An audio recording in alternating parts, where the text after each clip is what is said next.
Welcome to my channel. This is the continuation video of the STAAD Pro series. Today we are going to cover the coordinate system in STAAD Pro.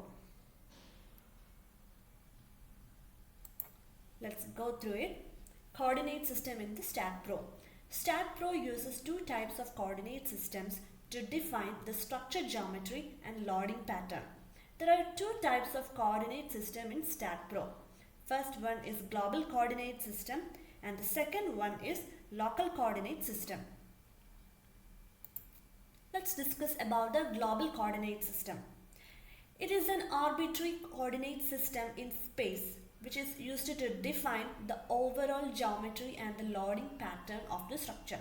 In simple lines, we can say that it is the axis of the entire structure or system whose x, y and z directions will remain same for the entire structure. In the STAAD Pro window, we can see the global axis at the left-sided bottom side of the STAAD Pro software window, and it looks like this. This is the x-axis, this is the y-axis, and towards the front is the z-axis. And all the axes opposite to this direction, it will remain as minus x, minus y and minus z. And this is a simple example for showing the global axis. This building I placed at the Cartesian coordinate. For example, P at x, y, z is equal to P is equal P 0, 0, 0 at origin, which means at origin I am placing the whole structure. It means the global coordinate system means the axis is for the entire structure. So I am placing this building at the origin. So you can see at the origin, this is my origin, placing at the origin, the building is placed at the origin. So the point at this point is 0, 0, 0. That is x is equal to 0, y is equal to 0 and z is equal to 0.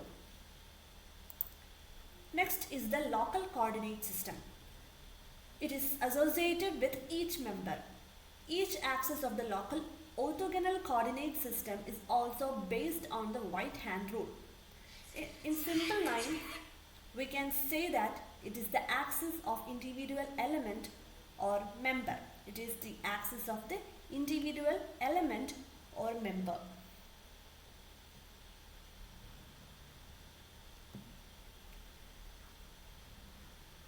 And here is the example for showing the local coordinate system. It says that it is for the individual element or member.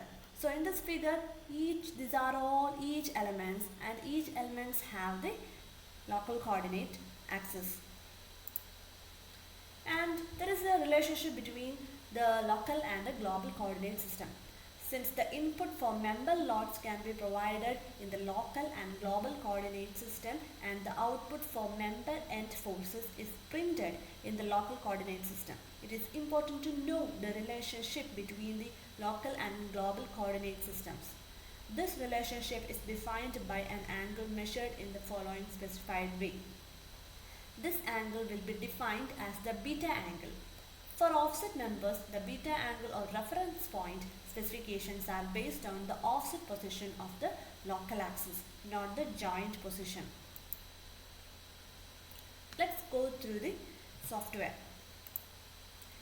This is the view window of the STAAD Pro software. Now I am just taking a building or a structure.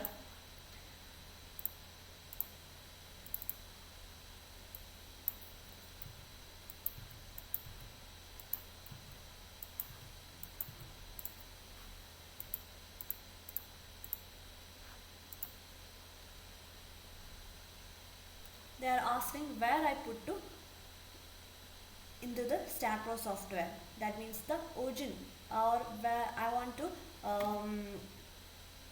select the position of the structure.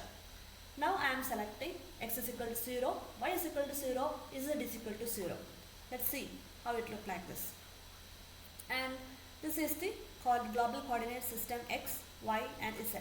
And I want to know the axis, global axis for this structure. For that, right click, labels, Under General tab, you can see Show Axis at Origin. Tick it on, apply, okay. See, I placed the structure at origin, so it looked like this. This is the x-axis, y-axis, z-axis. Now I want to see the local coordinate system of this structure. For that, right click, labels, under beam orientation, apply, okay. See, you can see the local coordinate system of each and every element. I can select this. This is the x-axis, y-axis, z-axis. And every member can use this local coordinate system. This is all about the coordinate system in STAAD Pro, and this is the end of the video. And please subscribe to my channel for latest update. Thank you.